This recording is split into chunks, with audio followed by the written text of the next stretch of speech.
I feel official. You are. Hi, welcome to For the Love of Stories podcast. You know, this is really more of your podcast. Yes, but I am happy to let you do my intro. It makes me sound cool. So- like I have a minion. I do not hench. I didn't, but you could bin. So what we do in this podcast is we're reading old stories. I'm picking them without reading them, so whatever has a cool title. She reads them and then reads them back to me. So I'm going to be hearing these for the very first time. Dude, this one's dark. Okay. I'm excited, so. Yeah. All right, so should we just get into it? Let's do it. So this week we have The Grave, a story of stark terror by Orville R. Emerson. So we're leaving Alabama this week. We've been in Alabama the last 2 weeks. So where are we going? We are going to Where are we? Mount Kimmel, which is a prominent hill located in the province of West Flanders in western Belgium. Europe. Europe. All right, let's hit it. Let's go. Okay. The end of this story was first brought to my attention from Fromweiler, returned from his trip to Mount Kimmel with a very strange tale indeed, and one extremely hard to believe. But I believed it enough to go back to the mount with Frome to see if we could discover anything more. And after digging for a while at the place where Frome's story began, we made our way into an old dugout that had been caved in, or at least where all the entrances had been filled with dirt, and there we found, written on German correspondence paper, a terrible story. We found the story of Christmas Day 1918 while making the trip in the Colonel's machine from Watteau in Flanders, where a regiment was stationed. Of course you have heard of Mount Kimmel in Flanders. More than once it figured in newspaper reports as it changed hands during some of the fiercest fighting of the war. And when the Germans were finally driven from this vantage point in October 1918, a retreat was started which did not end until it became a race to see who could get into Germany first. The advance was so fast that the victorious British and the French forces had no time to bury their dead. And, terrible as it may seem to those who have not seen it, in December of that year, one could see the rotting corpses of the unburied dead scattered here and there over the top of Mount Kimmel. It was a place of ghastly sights and sickening odors, and it was there that we found this tale. With the chaplain's help, we translated the story, which follows. For 2 weeks, sorry, I'm going to turn the sound off on my phone because I just realized. Oh, no. I know I'd have to buy you a case of soda if I do. Soda. Soda, because yes, Monster. Have to buy you a case of Monster. I'd take Case Monster. Let's go. All right. So the story. For 2 weeks I've been buried alive. For 2 weeks I have not seen daylight nor heard the sound of another person's voice. Unless I can find something to do besides this everlasting digging, I shall go mad. So I shall write. As long as my candles last, I will pass part of the time each day in setting down on paper my experiences.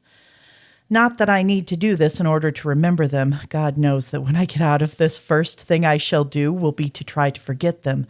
But if I should not get out?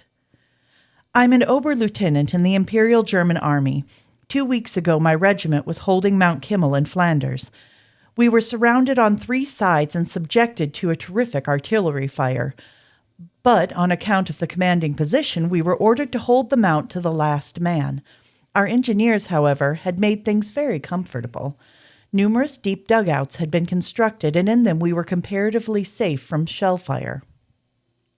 Many of these had been connected by passageways, so that there was regular little underground city, and the majority of the garrison never left the protection of the dugouts. But even under these conditions, our casualties were heavy. Lookouts had to be maintained above ground, and once in a while a direct hit by one of the huge railway guns would even destroy some of the dugouts. A little over 2 weeks ago, I can't be sure because I've lost track of the exact number of days, the usual shelling was increased 100-fold. With about 20 others, I was sleeping in one of the shallower dugouts.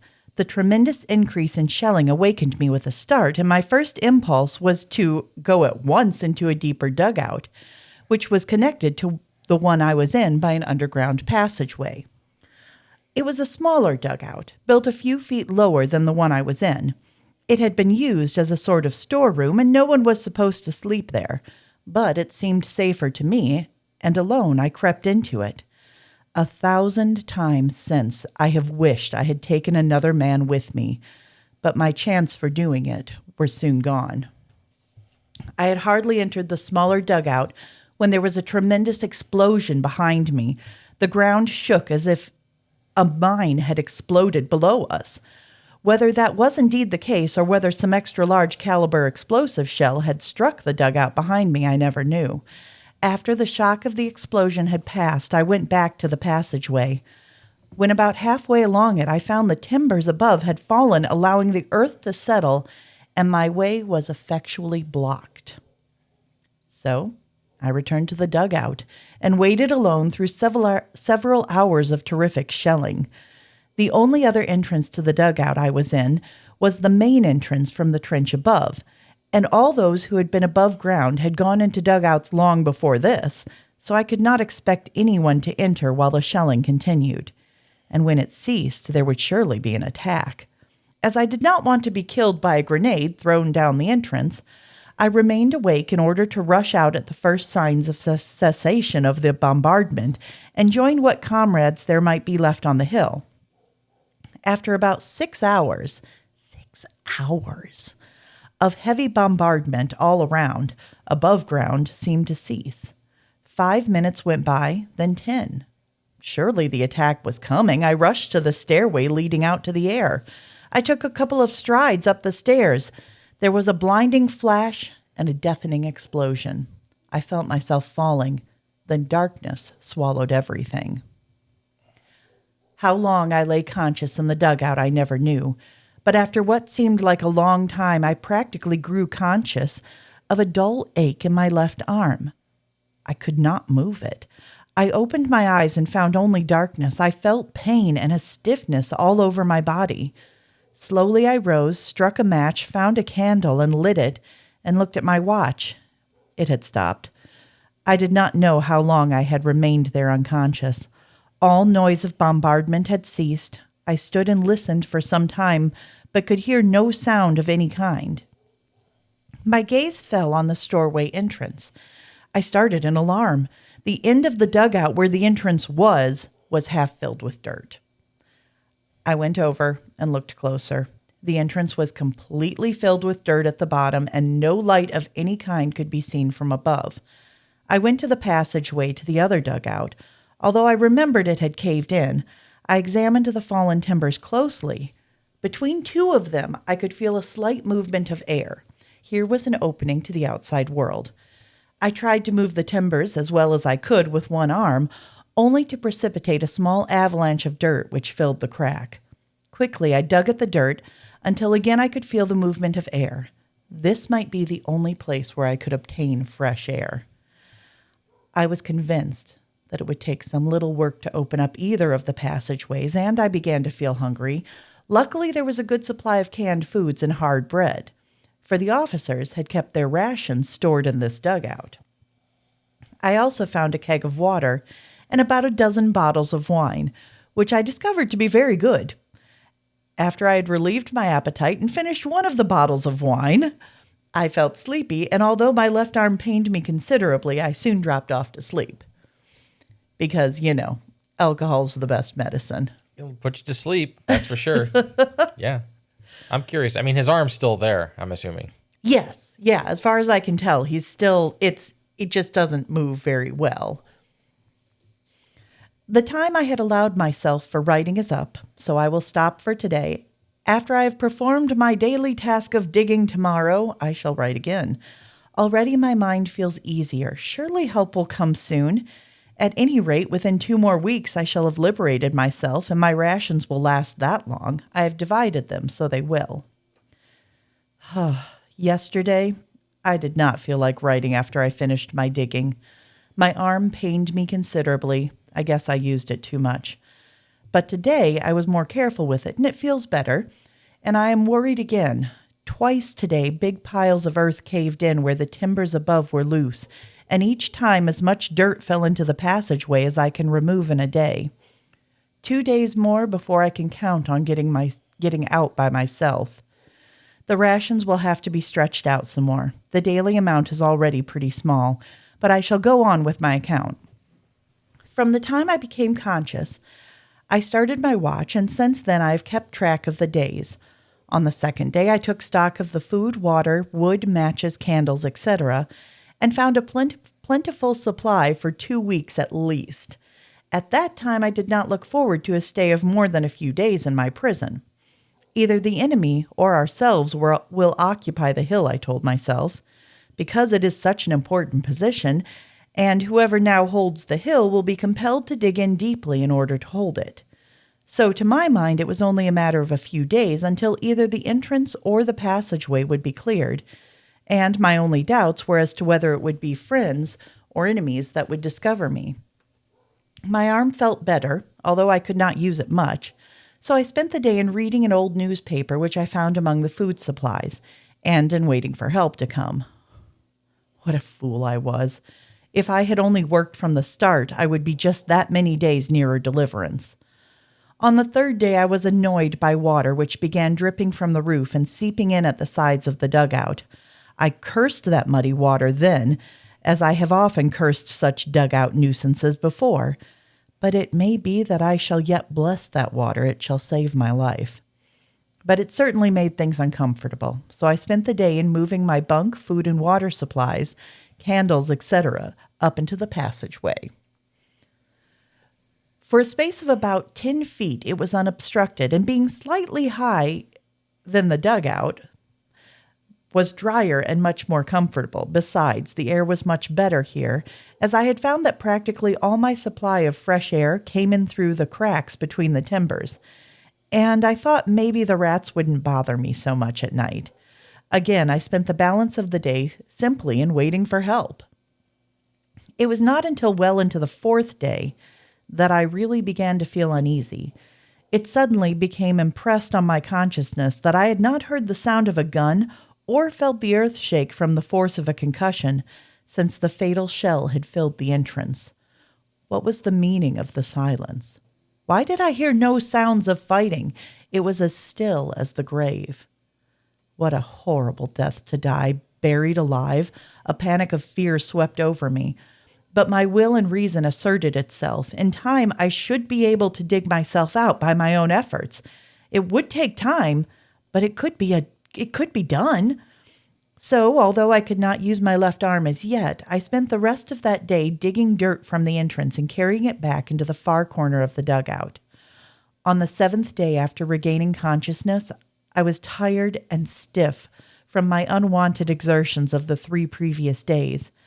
I could see by this time that it was a matter of weeks, 2 or 3 at least, before I could hope to liberate myself. I might be rescued at an earlier date, but without outside aid, it would take probably 3 more weeks of labor before I could dig my way out. Already dirt had caved in from the top, where the timbers had sprung apart.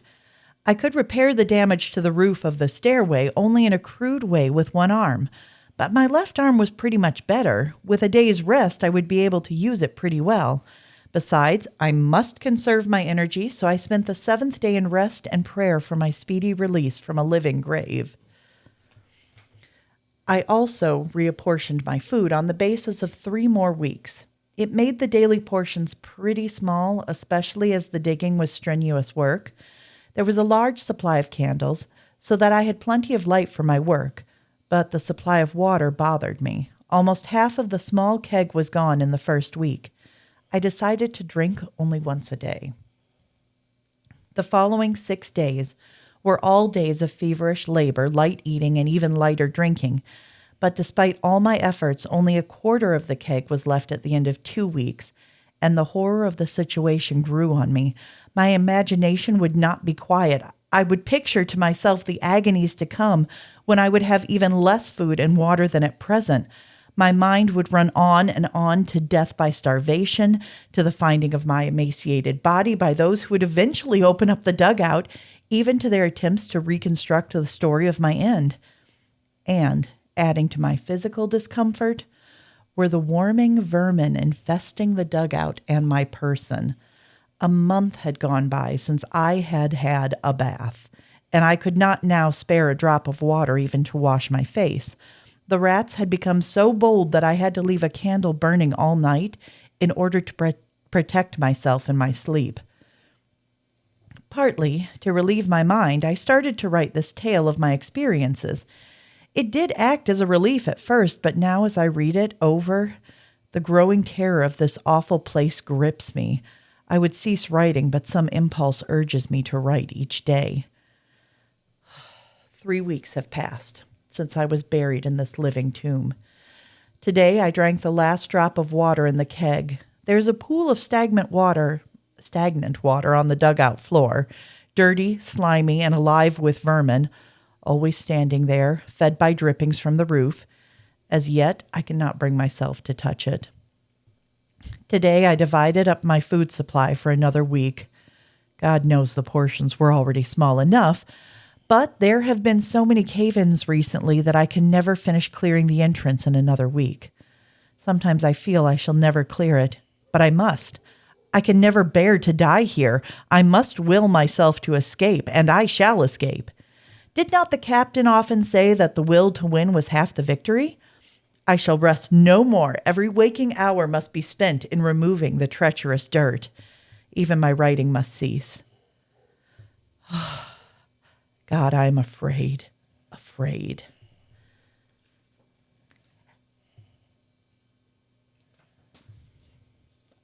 I must write to relieve my mind. Last night I went to sleep at 9 by my watch. At 12 I woke to find myself in the dark, frantically digging with my bare hands at the hard sides of the dugout. After some trouble, I found a candle and lit it. The whole dugout was upset. My food supplies were lying in the mud. The box of candles had been spilled. My fingernails were broken and bloody from clawing at the ground. The realization dawned on me that I'd been out of my head, and then came the fear, dark, raging fear of insanity. I had been drinking from the stagnant water from the floor for days. I do not know how many. I have only about one meal left. I must save it. I had a meal. For 3 days I have been without food.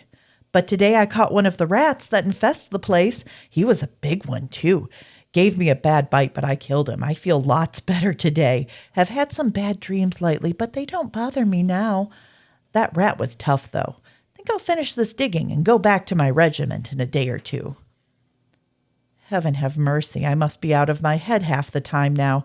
I have absolutely no recollection of having written that last entry. I feel feverish and weak.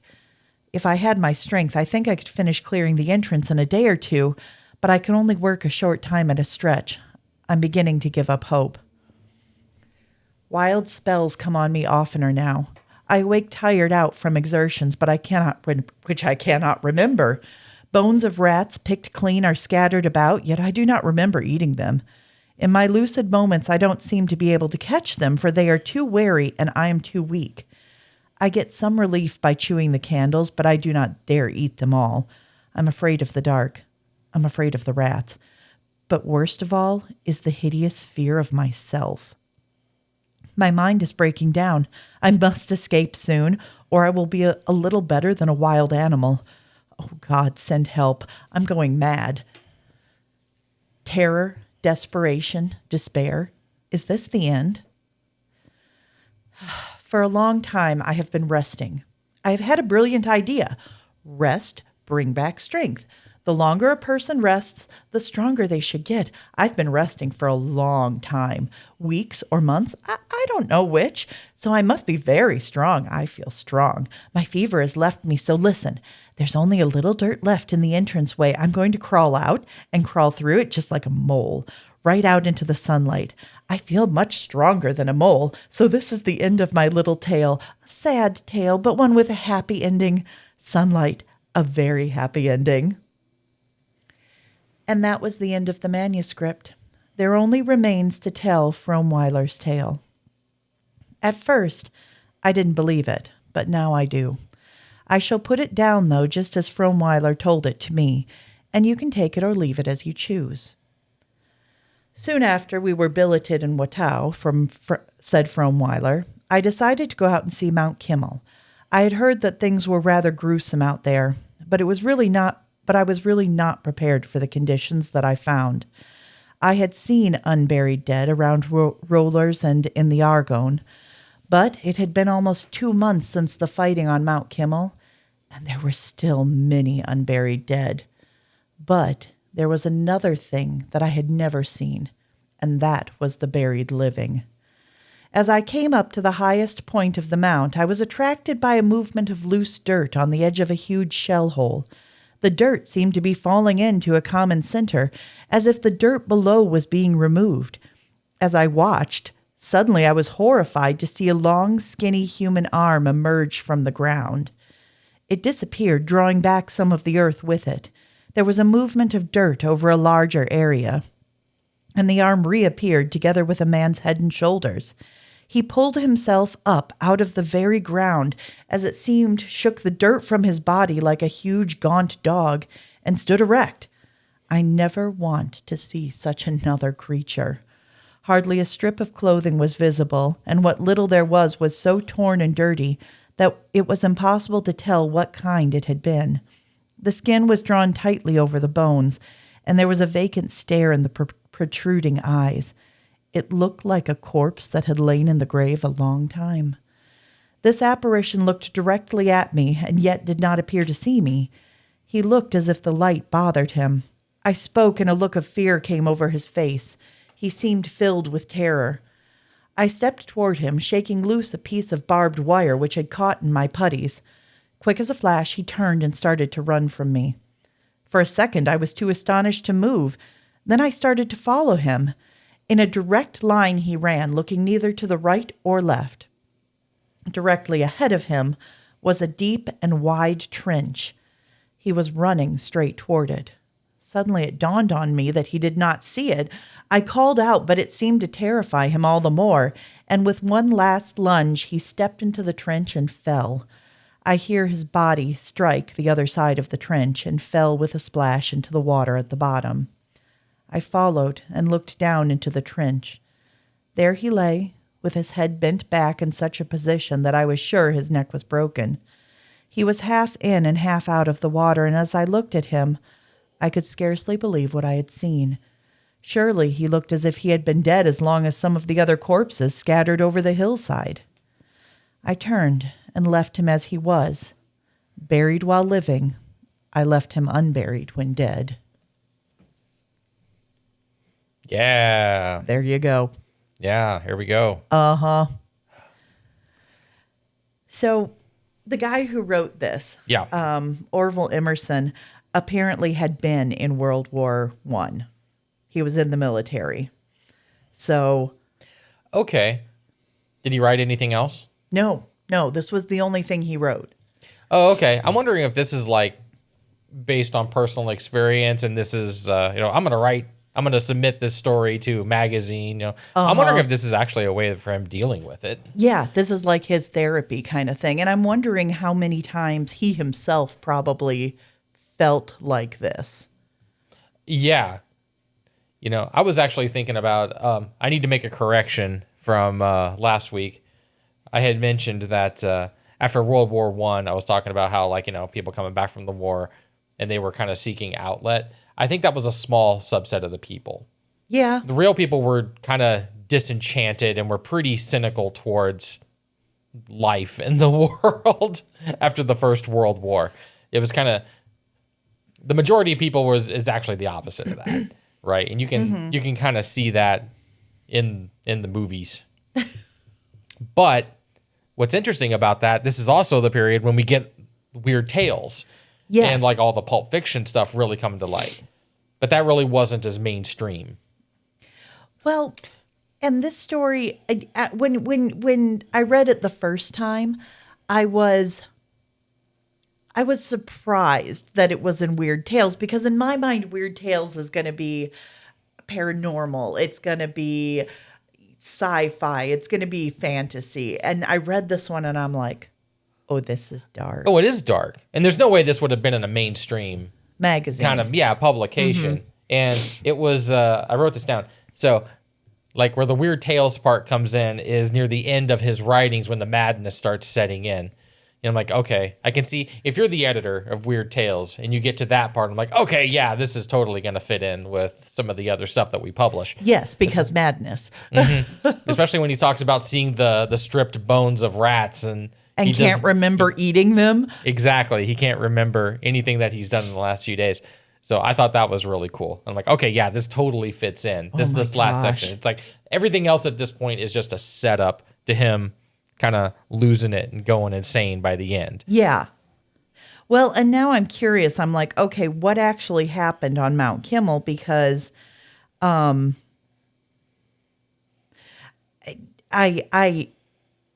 want to know why nobody ever used it after that 2 weeks, basically. Well, after that major bombing that happened, why there was no one around? The shelling stopped, and if it was such an important location... Did it just move on to somewhere else? Yeah, I have no idea.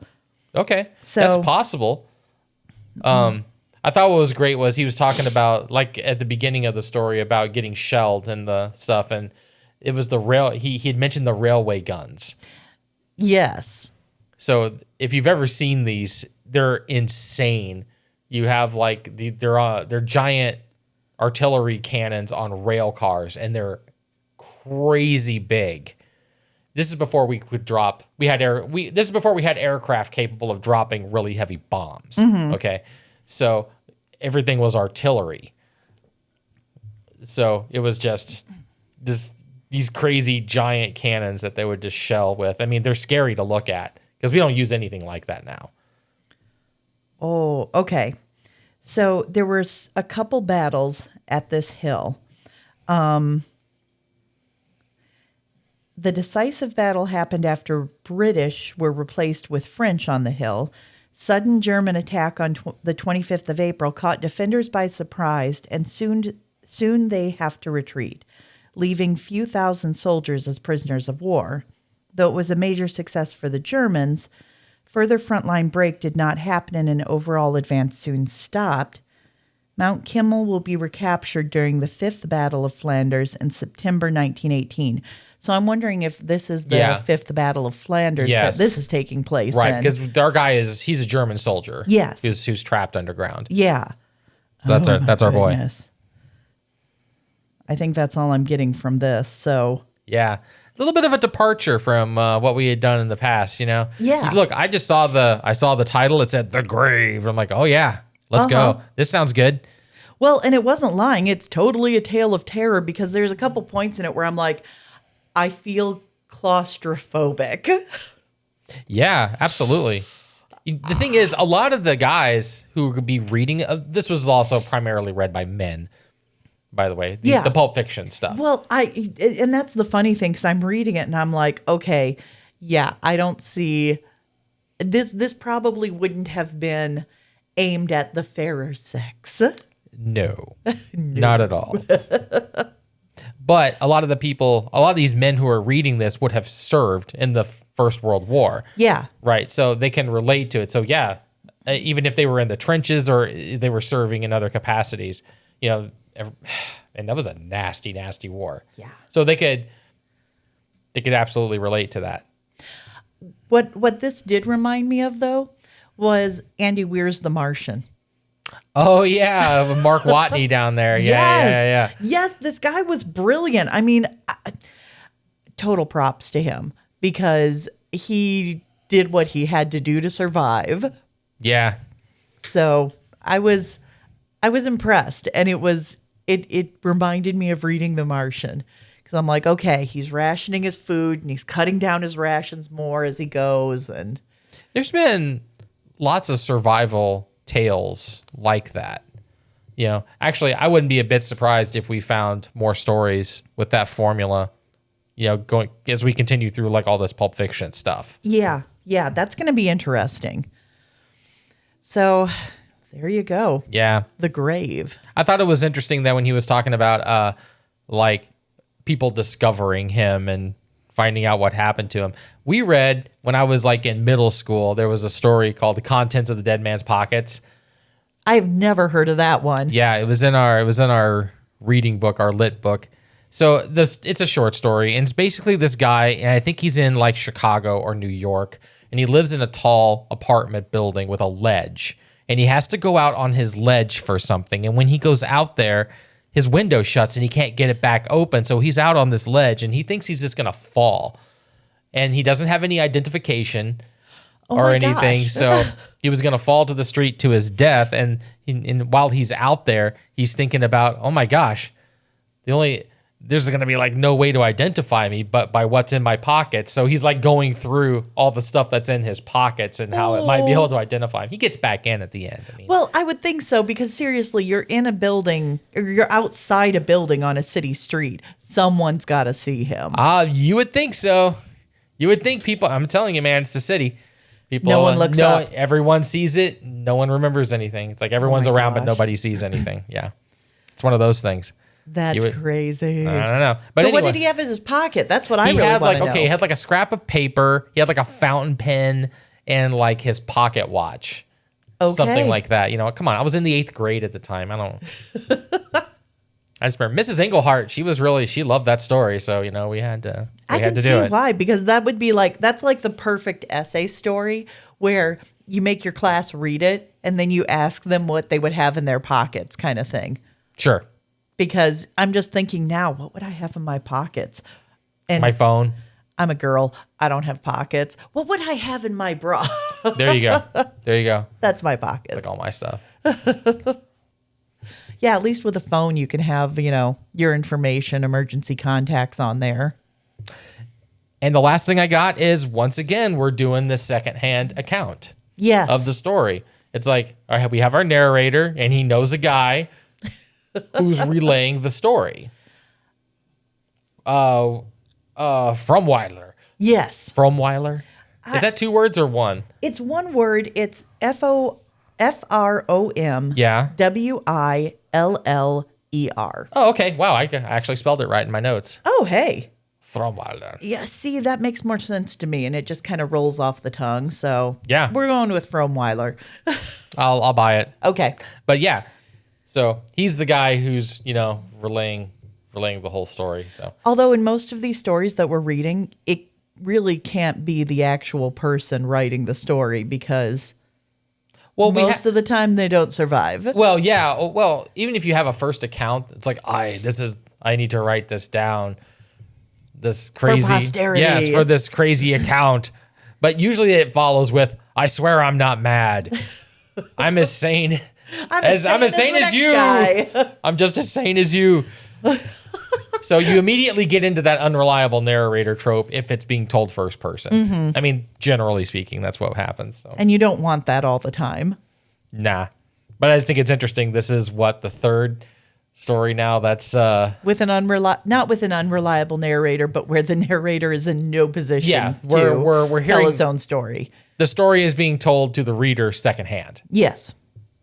Or third hand. Yes, we definitely have like a middleman telling the story. Mm-hmm.